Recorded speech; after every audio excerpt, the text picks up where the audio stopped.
Hi guys, this is your Angelican or Black Tulaman. Turo ko naman sa inyo paano patayin si Atros. Go!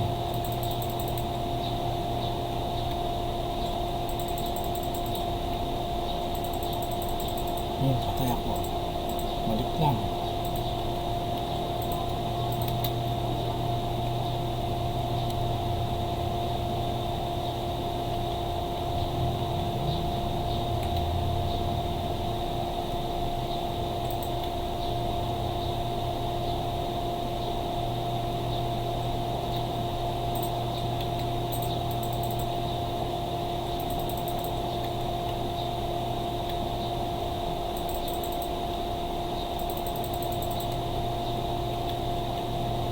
Yung iba kasi dinadala nila dun sa taas para patayin.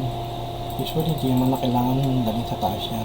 Kung talagang sanay ka na mag-boss hand, dali na yung patayin. Yun lang, balik-balik lang. Kaunti na lang yung buhay niya eh.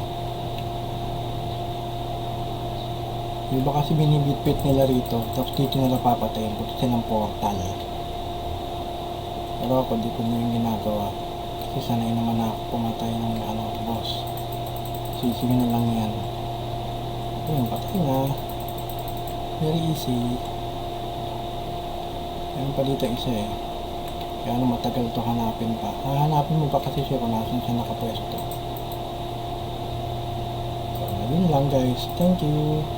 Bye bye.